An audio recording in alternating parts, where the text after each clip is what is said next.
आनंद सत्यप्रकाश विभू आणि आधार नामरूपास बुद्धी न जाणे आणि जाणे त्यास तो अपार शुद्ध परमात्मा मीचे असे.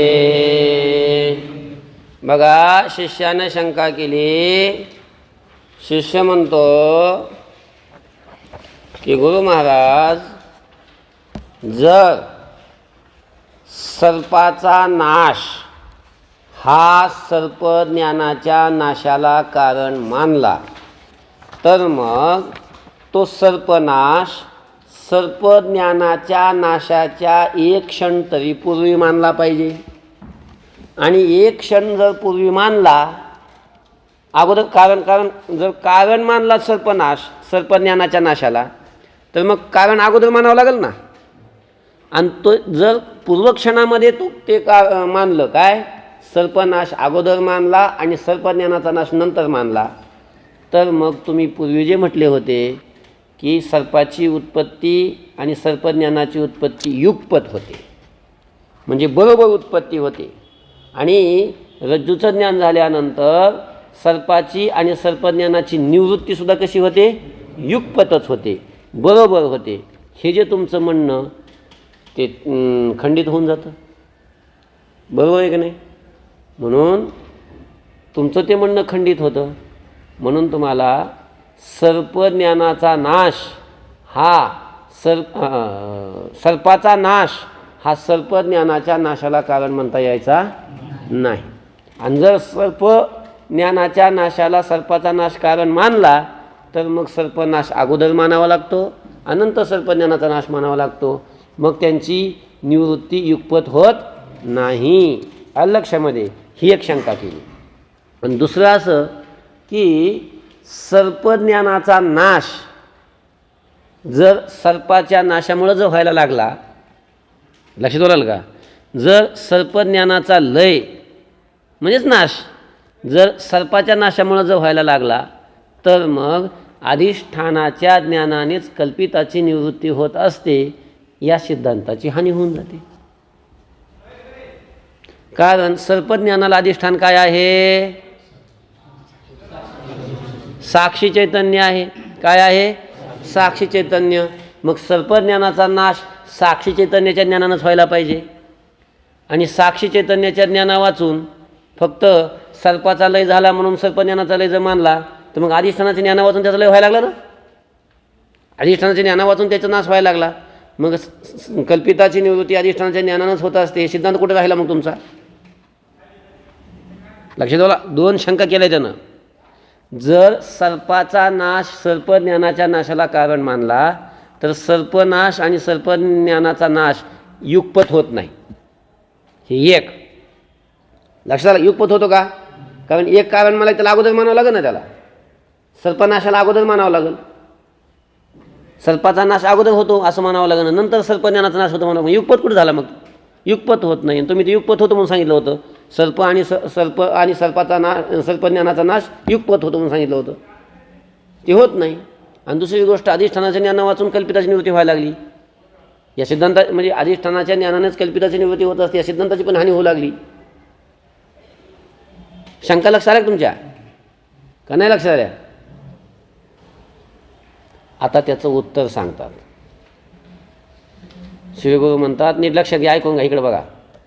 अधिष्ठानाच्याच ज्ञानानं कल्पिताची निवृत्ती होते.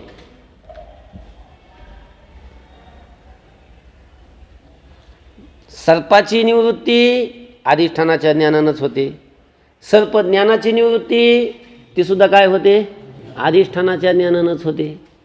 खरं तर असं तुम्हाला सांगू का, सगळ्या पदार्थाला अधिष्ठान काय आहे? एक चैतन्यच आहे. चैतन्य एकच आहे. अलग लक्षामध्ये सगळं चैतन्य काय आहे? एकच आहे. एक दोन चैतन्य आहेत? चैतन्य एकच आहे. पण मग हे रज्जूपही चैतन्य, अंतकरणोपही चैतन्य, तमकौपही चैतन्य, असा जो हा भेद झाला चैतन्यामध्ये, तो काय वास्तव भेद आहे का? स्वरूपानं भेद आहे का? नाही. तो उपाधीनं भेद निर्माण केला आहे. अंतकरण उपाधी लागली की त्याला साक्षी चैतन्य म्हणायचं. रज्जू उपाधी लागली की त्याला रज्जूपही चैतन्य म्हणायचं. लक्षात आलं का? म्हणजे हा भेद उपाधीनं निर्माण केलेला आहे. उपाध्या बाजूला केल्या की मग चैतन्य काय आहे? एकच आहे. चैतन्यात भेद नाही, तो उपाधीनं भेद निर्माण केला आहे. लक्षामध्ये. आता ऐका, आता रज्जूचं ज्ञान ज्या वेळेला होतं त्यावेळेला रज्जूपै चैतन्याचं पण ज्ञान असतं आणि ते रज्जूपै चैतन्य तेच सर्पाला अधिष्ठान आहे. म्हणून रज्जूच्या ज्ञानानं सर्पाची निवृत्ती होते असं म्हणलं तर काय हरकत नाही, कारण त्यावेळेला अधिष्ठानाचं ज्ञान असतंच. अधिष्ठानाच्या ज्ञानानं कल्पिताची निवृत्ती व्हायला लागली असं काही म्हणजे सिद्धांताचा बाध होत नाही. आणि रज्जूच्या ज्ञानकालामध्ये रज्जूपै चैतन्याचं म्हणजे सर्पाचं अधिष्ठान असणारं चैतन्य त्याचंही ज्ञान असतं. म्हणून रज्जूच्या ज्ञानानं सर्पाची निवृत्ती होती असं म्हणायला पण काय हरकत नाही, सांगितलं, ते कळलं. पण आता मुद्दा हा आहे की सर्पज्ञानाला अधिष्ठान तर साक्षी चैतन्य आहे आणि ते तर रज्जूच्या ज्ञानाच्या वेळी ज्ञात नसतं. काय नसतं? ज्ञात नसतं. अधिष्ठानाचं ज्ञान तर झालं पाहिजे सर्पज्ञानाची निवृत्ती व्हायला. मग आता सांगतात हे बघा, ज्या वेळेला रज्जूचं ज्ञान होतं त्यावेळेला साक्षी चैतन्याचं सुद्धा ज्ञान असतंच. म्हणे गुरु सांगतात शिष्याला, काय म्हणतात, ज्या वेळेला रज्जूचं ज्ञान होतं का नाही, मग रज्जूचं ज्ञान ज्या वेळेला होतं त्यावेळेला रज्जूपै चैतन्य ज्ञान असतंच का नाही? असतं का नाही? हां, का ते बी नाही कळलं?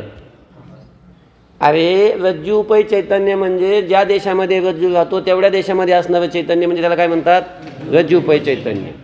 आणि रज्जूचं ज्ञान ज्या काळात होत असतं त्या काळामध्ये रज्जूपै चैतन्याचं ज्ञान असतंच. म्हणजे कसं काय असतं? कारण रज्जूपै चैतन्याचं ज्ञान झाल्याशिवाय रज्जूचं ज्ञान होतच नाही. कसं काय?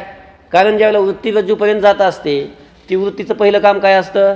आवरण घालवणं, अज्ञान घालवणं. आणि त्या अज्ञानानं आवरण कुठं असते? रज्जूपै चैतन्यावर असते. रज्जूपै चैतन्यावरचं अज्ञानाचं आवरण घालवल्याशिवाय रज्जूचं ज्ञान होतच नाही. कळलं का? होते का? होतच नाही. आणि ते रज्जूपै चैतन्याचं रज्जूपै चैतन्यासहित जे अज्ञान, ते अज्ञान कशानं जाईल? रज्जूपै चैतन्य ज्ञानानं जाईल का नाही? म्हणजे रज्जूपै चैतन्याचं ज्ञान झाल्याशिवाय ते अज्ञान जात नाही ना, अज्ञान गेल्याशिवाय रज्जूचं ज्ञान होत नाही. म्हणजे ज्या काळात रज्जूचं ज्ञान झालेलं असतं त्या काळामध्ये रज्जूपै चैतन्याचं ज्ञान असतंच का नाही? पण मग साक्षी चैतन्याचं ज्ञान कसं काय असतं त्यावेळेला? श्रीगुरु म्हणतात की ज्या वेळेला रज्जूचं ज्ञान होतं त्यावेळेला रज्जूपै चैतन्य ज्ञान आहे. म्हणजे सर्पाला अधिष्ठान रज्जूपै चैतन्य आहे, त्याचं ज्ञान आहे. पण सर्पज्ञानाचं अधिष्ठान कोण आहे? साक्षी चैतन्य. त्याचं ज्ञान कुठे आहे? म्हणजे त्याचं सुद्धा आहे. सर्पाला अधिष्ठान असणाऱ्या चैतन्याचं म्हणजे रज्जूपै चैतन्याचं जसं ज्ञान आहे तसं सर्पज्ञानाला अधिष्ठान असणारं जे साक्षी चैतन्य, त्या साक्षी चैतन्याचं सुद्धा रज्जू ज्ञानकाळी ते ज्ञान असतंच. कसं असतं? मग ते सांगतात थोडी पद्धत ज्ञानाची. ज्या वेळेला आपली अंतःकरणाची वृत्ती रज्जूपर्यंत जाते, अंतःकरण उपहित चैतन्याला काय म्हणतात? साक्षी म्हणतात. मग अंतःकरणाची वृत्ती जी आहे त्या वृत्तीला उपहित चैतन्य त्याला सुद्धा काय म्हणावं लागेल? साक्षीच म्हणावं लागेल का नाही? कारण वृत्ती म्हणजे अंतःकरणाचीच आहे ना, कुणाची? दुसऱ्याची काय? अंतःकरणाचीच आहे. मग वृत्ती ज्या वेळेला तिथं जाते, कुठं जाते? रज्जूपर्यंत जाते वृत्ती, अंतःकरणाची वृत्ती, आणि रज्जूच्या आकाराची होते. आता अंतःकरण वृत्ती तिथं असल्यामुळं ऐका, अंतःकरण वृत्ती आणि रज्जू हे जे वेगवेगळ्या देशात होते, अंतःकरण आत होतं, रज्जू बाहेर होती. आणि अंतःकरण आत असल्यामुळं आणि अंतःकरण आत असल्यामुळं रज्जू बाहेर असल्यामुळं ह्या उपाध्या वेगवेगळ्या असल्यामुळं त्या उपाधीमुळं चैतन्याचा भेद झालेला होता. आता ती उपाधी असणारी जी अंतःकरणाची वृत्ती ती रज्जू देशात गेली, रज्जू देशात जाऊन रज्जूच्या आकाराची झाली. मग आता दोन उपाध्या ज्या वेगवेगळ्या होत्या त्या दोन एक झाल्या. दोन उपाध्या काय झाल्या? एक झाल्या का नाही? एकरूप झाल्या का नाही? दोन उपाध्या वृत्ती रज्जूच्या आकाराची झाल्यावर एकरूप झाल्या का नाही? कोण? उपाध्या. आता ज्या चैतन्यात भेद निर्माण करत होत्या, चैतन्य तर एकच आहे, पण चैतन्यात भेद निर्माण करणाऱ्या उपाध्या कोण? अंतःकरणाची उपाधी आणि रज्जूची उपाधी. अंतःकरणाची उपाधी म्हणजेच वृत्ती ती वृत्ती आणि ती रज्जू ती एकरूप झाल्या. मग आता भेद निर्माण करणाऱ्या उपाद्या जर एकरूप झाल्या तर त्यांना अधिष्ठान असणारं चैतन्य तर मग पहिलं एकच आहे, एकच आहे. आणि जिथं रज्जू आहे, जिथं ज्या देशात रज्जू आहे त्या रज्जूच्या आकाराची झालेली जी वृत्ती, त्या वृत्तीला सुद्धा अधिष्ठान चैतन्य तिथंच आहे, तेच आहे. रज्जूपही चैतन्य आणि अंतःकरण वृत्तीपही चैतन्य आता वेगळं आहे का? ते एकच आहे. लक्षात आलं का? आणि मग ज्या वेळेला रज्जूचं ज्ञान होतं त्यावेळेला वृत्ती रज्जूजवळ गेलेली असते, रज्जूच्या आकाराची झालेली असते. आणि त्या रज्जूला जे अधिष्ठान चैतन्य असतं तेच अधिष्ठान चैतन्य त्यावेळेला वृत्तीला अधिष्ठान असतं. म्हणजे रज्जूचं आणि अंतःकरण वृत्तीचं अधिष्ठान चैतन्य एकच आहे. जे रज्जूपै चैतन्य आहे तेच वृत्तीपै चैतन्य आहे का वेगळं आहे? एकच आहे. आणि मग ज्यावेळेला रज्जूचं ज्ञान होतं त्या काळी जसं रज्जूपै चैतन्याचं ज्ञान असतं आणि तेच वृत्तीपै चैतन्य आहे, म्हणजेच साक्षी चैतन्य आहे. वृत्तीपै चैतन्यालाच काय म्हणतात? साक्षी चैतन्य म्हणतात. आणि ते रज्जूच्या ज्ञानाच्या काळी ते काय असतं? मग ज्ञात असतंच, कारण ते साक्षी चैतन्य ना. वृत्ती उपही चैतन्याला काय म्हणतात? साक्षी चैतन्य म्हणतात. आणि जे रज्जूपै चैतन्य आहे तेच काय आहे? वृत्तीपै चैतन्य आहे. आणि वृत्तीपै चैतन्य म्हणजे साक्षी आहे, तेच साक्षी चैतन्य आहे आणि ते ज्ञात आहे. मग जर साक्षी चैतन्य ज्ञात आहे आणि ते साक्षी चैतन्य सर्पज्ञानाला काय आहे? अधिष्ठान आहे. मग त्या साक्षी चैतन्याचं ज्ञान झाल्यावर त्याच्यावर कल्पित असलेला जो सर्पज्ञान, त्या सर्पज्ञानाची निवृत्ती व्हायला काय हरकत आहे का? म्हणजे सर्पज्ञानाची निवृत्तीसुद्धा अधिष्ठानाच्याच ज्ञानानं होते. नाही लक्ष देऊ लागलं का? ऐका, शंका काय केली होती? शंका अशी केली होती की अधिष्ठानाच्याच ज्ञानानं कल्पिताची निवृत्ती होत असते. दोरीचं ज्ञान झाल्यानंतर दोरीच्या ज्ञानानं सर्पाची निवृत्ती होती असं म्हणायला काही हरकत नाही. का हरकत नाही? कारण दोरीचं ज्ञान ज्या वेळेला होतं त्यावेळेला रज्जूपै चैतन्य ज्ञान होतच असतं आणि ते रज्जूपै चैतन्य हेच सर्पाला काय आहे? अधिष्ठान आहे. म्हणून दोरीच्या ज्ञानाच्या वेळी सर्पाला अधिष्ठान असणारं रज्जूपै चैतन्य त्याचं ज्ञान असतं, त्याचं ज्ञान झाल्यामुळं सर्पाची निवृत्ती व्हायला काही हरकत नाही. हा विषय तुम्हाला कळला होता. मग शिष्यानं शंका काय केली होती की दोरीचं ज्ञान झाल्यावर फक्त सर्पाची निवृत्ती होईल, सर्पज्ञानाची कसं काय निवृत्ती होईल? सर्पज्ञानाची निवृत्ती व्हायला तर त्याचं जे अधिष्ठान आहे साक्षी चैतन्य त्याचं ज्ञान झालं पाहिजे. त्याचं तर ज्ञान नसतं, त्याचं तर काय नसतं? ज्ञान नसतं. मग त्याची निवृत्ती कशी काय होईल? मग त्याचं एक उत्तर मागं सांगितलं होतं. काय सांगितलं होतं? दोरीच्या ज्ञानानं सर्पाचा लय झाला की सर्पज्ञानाचा सुद्धा काय होऊन जातो? लय होऊन जातो सांगितलं होतं. मग पुन्हा शिष्यानं शंका केली, मग जर दोरीच्या ज्ञानानं सर्पाचा लय झाला आणि तो सर्पाचा लय पुन्हा सर्पज्ञानाच्या लयाला जर कारण मानला तर मग सर्पाचा लय अगोदर झाला पाहिजे आणि सर्पज्ञानाचा लय नंतर झाला पाहिजे, कारण कार्यकारण भावमाने असंच मानावं लागेल ना. पण तुम्ही सांगितलं होतं की दोरीचं ज्ञानानं सर्पाची निवृत्ती आणि सर्पज्ञानाची निवृत्ती बरोबर होते म्हणून सांगितलं होतं. मग त्याच्याशी विरोध येतो एक. आणि पुन्हा सर्पाचा लय हाच जर सर्पज्ञानाच्या लयाला कारण मानला तर कल्पित पदार्थाची अधिष्ठान ज्ञानानंच निवृत्ती होत असते, या सिद्धांताची हानी होऊन जाते. अशा शंका घेतल्या. मग या शंकेचं समाधान करण्यासाठी सर्पज्ञानाची निवृत्तीसुद्धा अधिष्ठानाच्याच ज्ञानानं कशी होते हे सांगण्यासाठी हे सिद्ध करण्यासाठी गुरु म्हणतात की बघा, सर्पज्ञानाला अधिष्ठान आहे साक्षी. कोण? साक्षी अधिष्ठान आहे. आणि ज्या वेळेला दोरीचं ज्ञान असतं, दोरीचं ज्ञान होत असतं, मग दोरीच्या ज्ञानाच्या वेळी जसं रज्जूपै चैतन्याचं ज्ञान असतंच तसं दोरीचं ज्ञान ज्या वेळेला होतं त्यावेळेला साक्षी चैतन्याचं ज्ञानसुद्धा होतं. साक्षी चैतन्याचं ज्ञानसुद्धा असतंच आणि ते साक्षी चैतन्य सर्पज्ञानाला अधिष्ठान आहे. दोरीचं ज्ञान ज्या वेळेला होतं त्यावेळेला जर साक्षीचं ज्ञान होत असेल आणि त्या साक्षीच्या ज्ञानानं जर सर्पज्ञानाची निवृत्ती होत असेल तर मग अधिष्ठानाच्याच ज्ञानानं सर्पज्ञानाची निवृत्ती व्हायला लागली का अधिष्ठानाच्या ज्ञानावाचून व्हायला लागली? अधिष्ठानाच्या ज्ञान व्हायला लागली का नाही? पण मग आता प्रश्न हा आहे की दोरीचं ज्ञान ज्या वेळेला होतं त्यावेळेला रज्जूपै चैतन्याचं ज्ञान असतं हे आम्हाला कळलं, पण साक्षीचं ज्ञान कसं काय असतं त्यावेळेला हे आम्हाला कळलं, समजून सांगा. लक्षात आलं का? त्यावेळेला साक्षीचं ज्ञान कसं काय असतं? मग साक्षीचं ज्ञान त्यावेळेला कसं असतं हे सांगण्यासाठी सांगतात की त्यावेळेला आपली वृत्ती तिथं गेलेली असते. साक्षी म्हणजे काय? साक्षी म्हणजे अंतःकरण उपही चैतन्य. अंतःकरण जेवढ्या भागात असतं तेवढ्या भागात असणाऱ्या चैतन्याला काय म्हणतात? मग अंतःकरणाची वृत्तीसुद्धा अंतःकरणाचाच भाग आहे. मग अंतःकरणाची वृत्ती जर बाहेर गेली असेल रज्जू देशापर्यंत, तर रज्जूची जर वृत्ती रज्जूच्या ठिकाणी गेली वृत्ती अंतःकरणाची, तर मग रज्जूच्या ठिकाणी गेलेली जी वृत्ती, त्या वृत्तीला अधिष्ठान असणारं चैतन्य म्हणजे रज्जूपही चैतन्य, बरोबर आहे की नाही? मग ते रज्जूपही चैतन्य आणि तेच अंतःकरण वृत्ती उपही चैतन्य आहे, बरोबर आहे का नाही? मग वृत्ती उपही चैतन्य म्हणजे काय? साक्षी चैतन्य. कारण वृत्ती अंतःकरणाचाच भाग आहे ना. आणि ती वृत्ती कुठे आहे?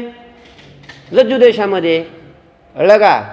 मग बघा, रज्जू जेवढ्या देशात आहे तेवढ्या देशामध्ये वृत्ती गेली, त्या रज्जूच्या आकाराची झाली आणि ती वृत्ती आणि रज्जू एक झाली. मग आता रज्जूच्या आकाराची वृत्ती झाल्यावर लक्ष देऊ लागलं का? त्या रज्जू उपही जे चैतन्य आहे, मग ती वृत्ती उपही चैतन्य सुद्धा तेच आहे. अरे आता उपाध्याच एक झाल्या तर अधिष्ठान चैतन्य एक वेगळं राहणार आहे काय? उपही चैतन्य वेगळं राहणार आहे का? मग रज्जू उपही चैतन्य आणि वृत्ती उपही चैतन्य, अंतःकरण वृत्ती उपही चैतन्य एकच आहे. म्हणजे रज्जू उपही चैतन्य आणि साक्षी चैतन्य एकच आहे. मग रज्जू ज्ञान काळी जर रज्जू उपही चैतन्याचं ज्ञान असतंच आणि तेच रज्जू उपही चैतन्य जर साक्षी चैतन्य असेल रज्जू ज्ञानाच्या काळात, बघा ऐका, रज्जू उपही चैतन्य साक्षी चैतन्य तेच आहे. पण कधी? रज्जूचं ज्ञान ज्या काळात असतं त्या काळात त्याला साक्षी चैतन्य म्हणता येईल. का? कारण त्यावेळेला रज्जूच्या आकाराची वृत्ती झालेली असते आणि वृत्तीला अधिष्ठान चैतन्य तेच आहे. मग म्हणून त्या काळामध्ये रज्जूच्या ज्ञान काळापुरतं, समजतंय का? तेवढ्या काळापुरतं जोपर्यंत रज्जूचं ज्ञान असतं तेवढ्या काळापर्यंत रज्जू उपही चैतन्य ते साक्षी चैतन्य आहे. लक्षात आलं का? आणि ते साक्षी चैतन्य ज्ञात आहे. रज्जूचं ज्ञान झालं म्हणजे ते साक्षी चैतन्य ज्ञान झालेलंच आहे. म्हणून साक्षी चैतन्य हे सर्पज्ञानाला अधिष्ठान आहे. साक्षी चैतन्य हे काय आहे? सर्पज्ञानाला अधिष्ठान आहे. म्हणून सर्पज्ञानाची निवृत्ती व्हायला काही हरकत नाही. रज्जू ज्ञानानं सर्पज्ञानाची पण निवृत्ती होते. का? कारण रज्जू ज्ञानानं जसं रज्जू उपही चैतन्याचं ज्ञान असतं तसं साक्षी चैतन्याचं पण काय असतं? ज्ञान त्या काळामध्ये होतच असतं. म्हणून साक्षी चैतन्याच्या ज्ञानानं सर्पज्ञानाची काय होते? निवृत्ती होते. आलं लक्षामध्ये? म्हणून सर्पज्ञान, म्हणून रज्जूच्या ज्ञानानं सर्पाच्या आणि सर्पज्ञानाची निवृत्ती होते असं म्हणायला काही हरकत नाही. आणि अधिष्ठान ज्ञानानंच कल्पिताची निवृत्ती होते या सिद्धांताचा पण बाद होत नाही का? होतो बाद? लक्षात आलं? बघा आता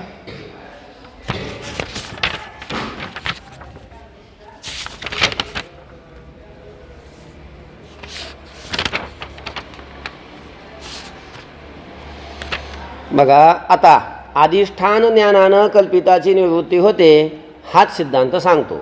आलं लक्षामध्ये? अधिष्ठानाच्याच ज्ञानानं कल्पिताची निवृत्ती होते म्हणजे साक्षी चैतन्याच्याच ज्ञानानं काय होते? सर्पज्ञानाची निवृत्ती होते. मूळ चैतन्य तर एकच आहे, त्यात केव्हाही काय नाही, भेद नाही. असं असताना रज्जूपही चैतन्य, अंतःकरणोपही चैतन्य, घटोपही चैतन्य, पटोपही चैतन्य, मटोपही चैतन्य असे चैतन्याचे भेद विषय समजून देण्याच्या सोयीकरता केलेले आहेत. कशाकरता? विषय समजून देण्याच्या सोयीकरता. रज्जू, अंतःकरण व घट इत्यादी उपाधीमुळे केले जातात ते भेद. उपाधीमुळे भेद आहे ते चैतन्याचे. मूळ चैतन्य स्वरूपामध्ये भेद नसतोच. आता ज्यावेळी रज्जूचं अंतःकरण वृत्तीनं ज्ञान होतं त्यावेळी रज्जू व अंतःकरण वृत्ती ह्या चैतन्यात भेद दाखविणाऱ्या उपाधी एका ठिकाणी होतात. काय होतात? चैतन्यात भेद निर्माण करणाऱ्या उपाध्या म्हणजे कोणती? वृत्ती आणि रज्जू ह्या काय होतात? एका ठिकाणी येतात. म्हणजे रज्जू ज्ञानकाली अंतःकरणाची वृत्ती रज्जूरूप होते. काय होते ती? रज्जूरूप होते. दोन्ही उपाधी एकत्र झाल्याबरोबर त्यांचं अधिष्ठान चैतन्य मूळचं तर मग एक आहेच. म्हणून रज्जू ज्ञानकाली ते रज्जूपही चैतन्य तेच अंतःकरण वृत्ती उपहित साक्षी चैतन्य असून तेही ज्ञात आहे. कळलं का? रज्जू ज्ञानकाली तेच काय आहे? रज्जू उपचैतन्य तेच काय आहे? साक्षी चैतन्य आहे. अंतःकरण उपचैतन्य म्हणजे साक्षी चैतन्य तेच आहे. याकरता रज्जू ज्ञानानं सर्प व त्याचं ज्ञान निवृत्त होतं असं म्हणायला कोणतीच हरकत नाही. हे काय झालं? सिद्ध झालं.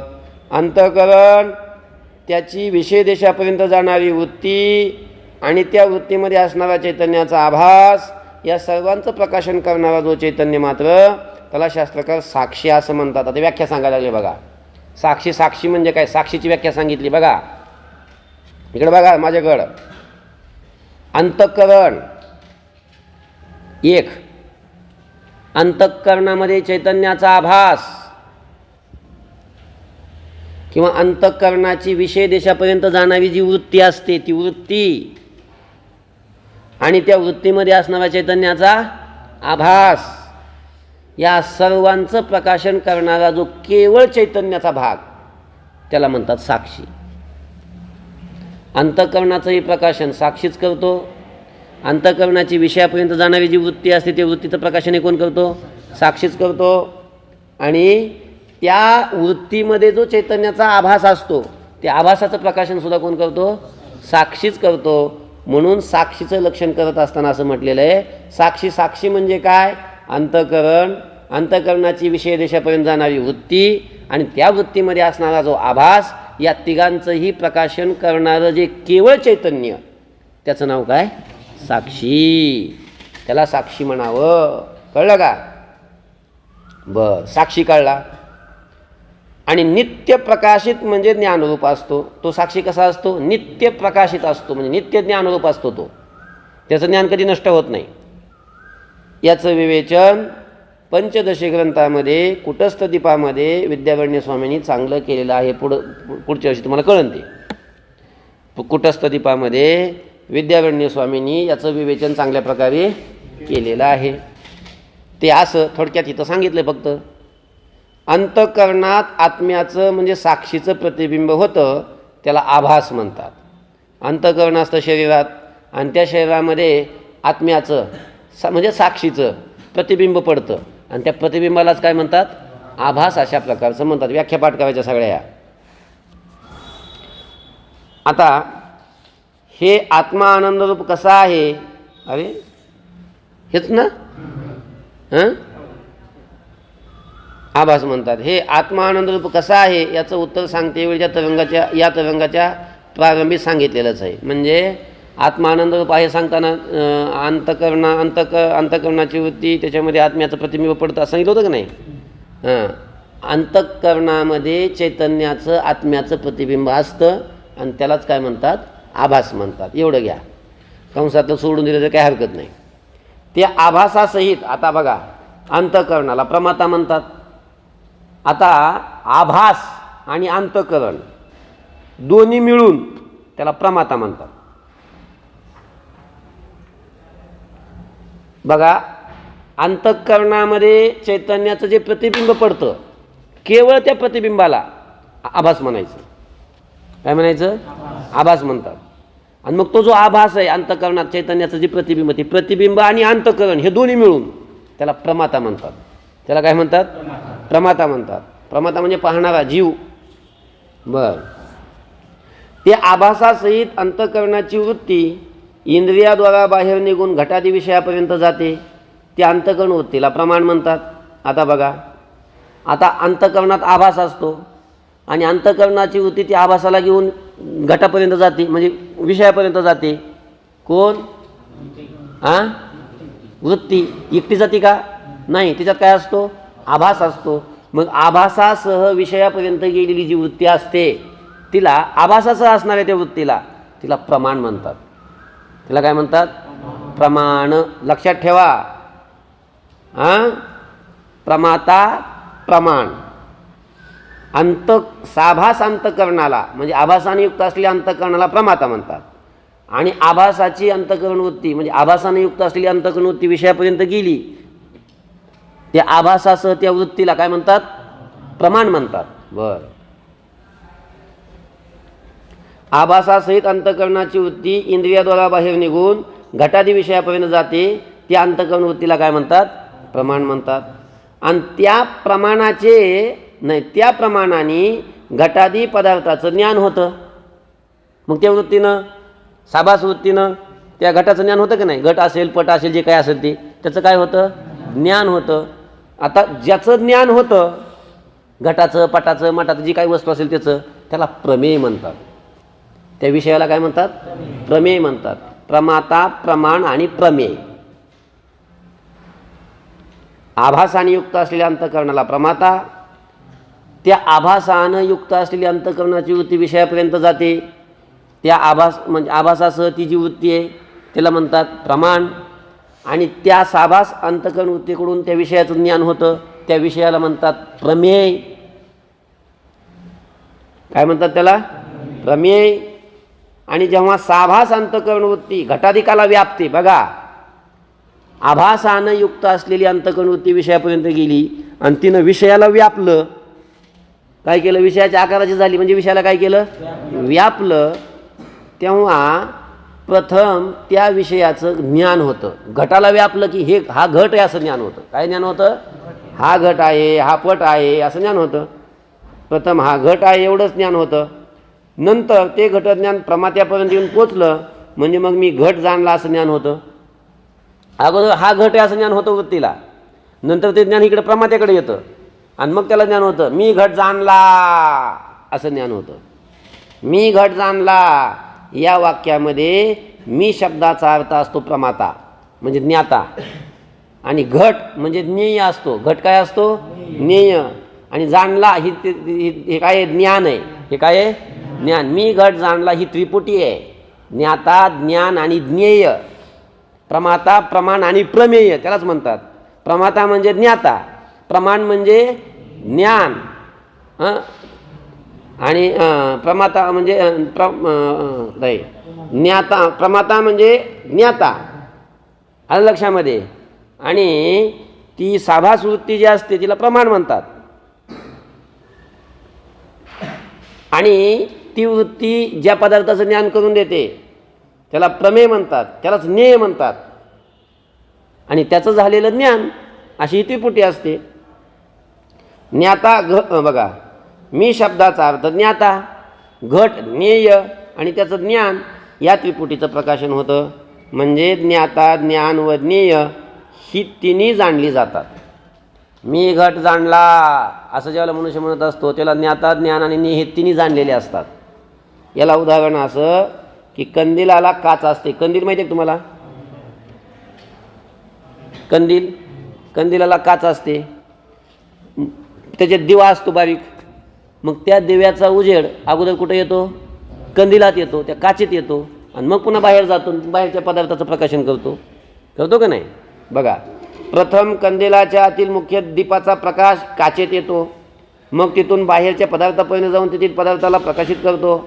प्रथम काचेतील प्रकाश आपण ज्ञाता समजू, प्रमाता. काचेत जो प्रकाश आला दिव्याचा तो दिवा म्हणजे साक्षी. दिवा म्हणजे कोण, साक्षी. त्या साक्षीचा प्रकाश अंतःकरणात आला म्हणजे प्रतिबिंब, आभास, त्याला म्हणतात आभास त्या प्रकाशाला. आणि ती आभासाने युक्त ती काच म्हणजे त्या प्रकाशाने युक्त काच म्हणजे इथं सिद्धांतामध्ये कोण, त्या प्रकाशाने त्या ज्ञानाने युक्त असलेली अंतःकरण, साभास अंतःकरण, त्याला प्रमाता म्हणतात, त्याला ज्ञाता म्हणतात. समजलं का. आणि मग त्या दिव्या, त्या कंदिलातल्या काचेमध्ये असणारा जो प्रकाश तो काचेतून मग बाहेर विषयाकडे जातो. तसं वृत्तीद्वारा तो आभास विषयाकडे जातो. समजते का. मग तिथून बाहेरच्या पदार्थापर्यंत जाऊन तेथील पदार्थाला प्रकाशित करतो. प्रथम काचेतील प्रकाश आपण ज्ञाता समजू, तो विषयापर्यंत बाहेर जातो त्याला आपण ज्ञान समजू, आणि ज्या पदार्थाला त्यानं दाखवलं त्याला आपण काय समजू, ज्ञेय समजू. जेव्हा हा ज्ञाता, ज्ञान व ज्ञेय यामध्ये प्रकाशनाचा व्यवहार होतो तेव्हा काचेच्या आतील मूळचा दिवा प्रकाशित मानलाच पाहिजे. आलं लक्षामध्ये. दिवा जर प्रकाशरूप नाही मानला, काचेत प्रकाश येईल का, विषयापर्यंत जाऊन तो विषयाचं प्रकाशन करेल का, नाही. हा सगळा त्रिपुटीचा व्यवहार घडण्यासाठी आत असणारा तो दिवा प्रकाशरूप मानावा लागतो. तसं ज्ञाता, ज्ञान आणि ज्ञेय हा त्रिपुटीचा व्यवहार घडण्यासाठी आतला जो साक्षी तो प्रकाशरूप मानावाच लागतो. कळलं का? तो मालविला तर पुढचा व्यवहार होणं शक्यच नाही. कंदिलातला जो दिवा जो असतो तो मालवला तर पुढचा व्यवहार होईल का? काचेत प्रकाश येईल का? काचेतला प्रकाश विषयाकडे जाईल का? विषयाचं प्रकाशन होईल का? होत नाही. तसं आत असणारा साक्षी जो प्रकाशरूप नाही मानला तर अंतःकरणात तरी आभास येईल का? हां, अंतःकरणात आभास नाही आला तर वृत्ती विषयापर्यंत जाऊन विषयाचं प्रकाशन करील का? करूच शकत नाही. त्याप्रमाणे जेव्हा साभास